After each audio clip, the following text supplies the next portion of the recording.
Welcome back to the Deep Dive. Today, the source material we're looking at is, well, it's immense. It really is. We're diving into excerpts from a 1980 address by Reverend Sun Myung Moon. It's titled The Way of Original Form, Life Based on Love. And honestly, it feels less like an address and more like a philosophical operating system. That's a great way to put it. It's incredibly ambitious. Mm-hmm. So our mission today is to really examine this expansive system. Right. It tries to connect things as diverse as human anatomy, global history, climate, all of it through a single driving principle. Which is the consummation of love. The perfect consummation of love, exactly. It sort of takes that unified field theory idea and applies it all the way down to, personal purpose. The core thesis seems to be that the ultimate goal for us is love. But, and this is the key, that ideal can only be perceived and fulfilled by understanding what the source calls the original form of creation. Where everything is designed to complement and balance. It's all relational, subject and object. The universe as a macrocosm and the individual you as a microcosm. Precisely. And every single feature, from, say, the placement of the eyes on your face to the geography of an entire continent, is analyzed through this lens. Plus and minus, subject and object. All geared toward achieving that perfect harmony of love. Okay, so let's unpack this blueprint of the original form. Where do we start? We start with us. The source immediately challenges our basic understanding of sensation. It suggests we actually operate with 7 senses, not the usual 5. 7. Okay, so the 5 physical ones. Those are essential, of course, Yeah. but they're governed by 2 higher centers. The first edition is the mind. That's the 6th sense, responsible for, judgment and consciousness. And the 7th? The 7th is the deepest feeling center, the heart. And they even coined a term for it. Heartle. I saw that. Yeah. What exactly is the function of the heartle? The heartle is presented as this intuitive spiritual core. So while your mind is processing logic and your senses are gathering data, the heartle is the internal emotional driver that guides the mind toward love. It's the power source, dictating the ultimate direction of your desire. So the mind is the chip, the heartle is the battery. In a way, yeah. It's where God, according to the source, can directly communicate the original nature of existence. So if that's the internal architecture, how is all of that, our joy, our trouble, revealed on the outside? Well, the face is the fastest read. Right. Because it contains the primary centers of all 7 senses. Right. In this model, the face is analyzed hierarchically from top to bottom, from heaven to earth. Okay, so we start at the top with the eyes. The source says they represent God in heaven. They perceive color and shape. But why is color so important here? Color, the source states, is what reveals the truthful, original nature of a being. When you see something beautiful in its true color, like a flower or a sunset, you're perceiving its untainted nature. And here's a really profound linguistic connection it draws. It claims the Japanese sound for eye actually means love. So the eye is literally the sensor for original true love. That's the idea. And then the bottom of that hierarchy, you have the mouth. Representing humanity and earth. Substance, consumption. The practical interaction with the world, swallowing, speaking, eating. And in between is the harmonizing center. The nose. It's right there between the eyes, which are heaven, and the mouth, which is earth. a mediator. It represents the mediating relationship between man and woman, the necessary complement. The source says without it, the face would look flat and mean. The nose gives it that three-dimensionality. And this structural blueprint is then applied to, of all things, cosmetics. The source makes a really specific observation. About how women spend the most time decorating their eyes and their mouth. Exactly. Why those two features specifically? Well, it's interpreted as an unconscious drive toward that original form. Decorating the eyes it's seen as seeking heavenly love, the highest connection. And that mouth, the red lipstick. That's seen as seeking or giving earthly sensation and love, the physical expression. So it's an unconscious aspiration, balancing heaven and earth on your face. It suggests that deep down, we're all trying to activate that perfect internal balance of the subject, the heavenly ideal and the object, our earthly reality. This is where the model just but. It scales up to its most ambitious and I think potentially most controversial conclusions. Because these same principles, subject and object balance, are then applied to continents and to history. Yes, the source takes the structure of the face and uses it to analyze global climate, geography, and the resulting cultural characterizations. And we should emphasize here, we are strictly reporting the content from the source's theological model. We aren't endorsing these characterizations. Absolutely. It's important to be clear on that. We're just exploring the system as it's presented. Okay, so let's start with the physical link it draws between race and climate, specifically nose shape. The source asserts that nose structure is directly linked to climate needs. For people associated with cold climates, it specifies the white race. The nose needed to evolve to warm, cold air before it hit the lungs. So it needed to be longer and narrower. Longer, narrower, with smaller nostrils, it maximizes the time and surface area the air spends inside the nasal cavity to warm up. And conversely, for hot climates. For black people associated with tropical climates, the source claims a shorter, wider nose evolved because rapid air intake is what's needed. There's no need to warm the air. So that narrow structure is obsolete in that environment. And Orientals. Their position is the middle ground, the moderate in-between shape, the optimum nose, geographically placed in moderate climates. What's fascinating is how the source then ties this physical form to psychological attributes. Right. The structure of the nose, whether it digs deeply or is short and open, is claimed to reflect the mind's tendency. So the West is labeled a cold culture.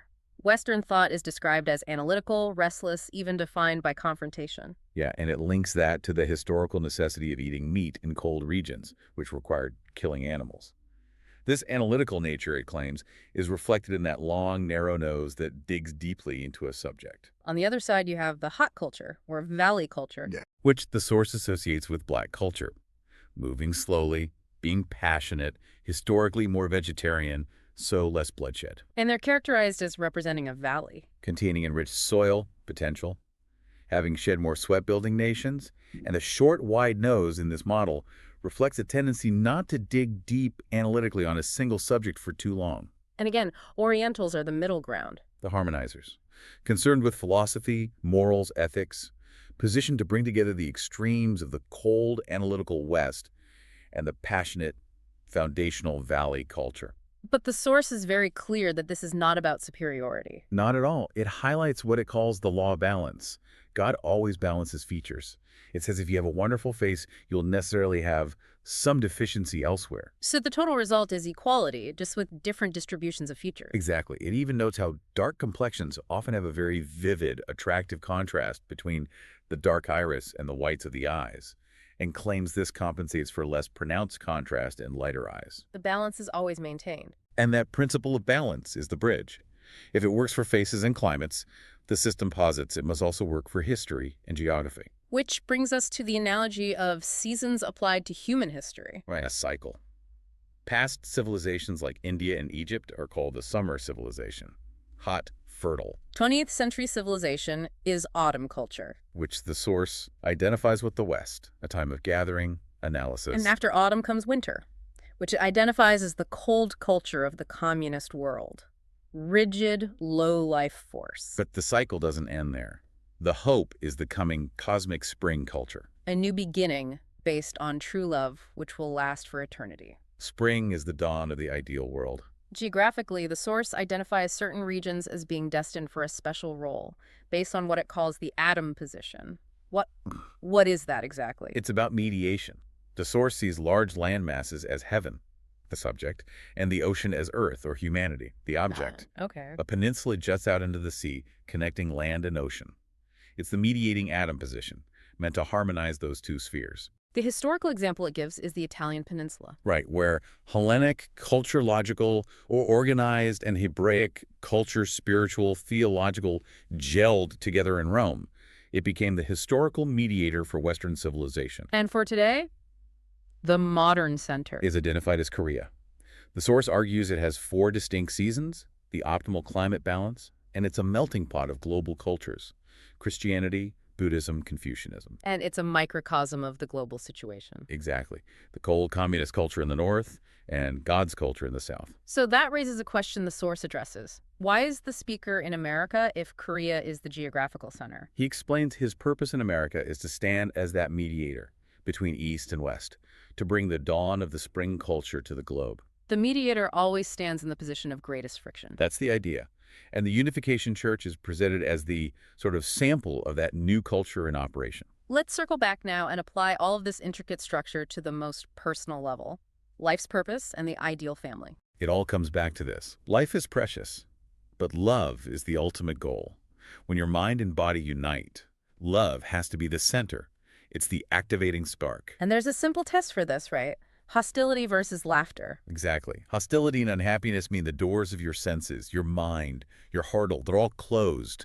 Laughter means they're all open, inviting love. And it says only a wonderful, mysterious package of love can open a person who's closed off like that, not logic or money. Love is the key. And love, in this model, requires structure, which leads to the law of subject and object in gender. Plus and minus, subject and object. You need both to communicate love. Men are designed as the subject, the locomotive representing heaven. Physically, wider on top, broad shoulders. The top-heavy driving structure. And women are the object, the passenger car, representing the earth, the flower, narrower on top, wider lower down. The nurturing structure. Designed to attract men not just physically, but crucially, with a beautiful heart and smile. And the source notes a difference in sensitivity to love. A critical one. It says women are naturally more sensitive to it, sensing its importance even as teenagers, while men often don't fully awaken to it until their late 20s when they're ready to be that subject partner. And the culmination of all of this, the fulfillment of the original form, is what's called the four-position foundation. The family nucleus. Yeah. This is the model structure for the kingdom of heaven. What are the four positions? Okay. Components? It requires 3 generations. You need God, Adam, the husband and father Eve, the wife and mother, and the children. And love must be the absolute center. The exact same distance from all 4 positions. That's the critical architectural element. The family is the smallest, most essential building block of the ideal. And the source is extremely strict about the free flow of vertical love. It says any force blocking that flow is satanic. It's very strong language. Blocking that flow means short-circuiting the direct connection to the spiritual world. So, for example, a parent refusing a child access to a grandparent, or keeping secrets that restrict open communication.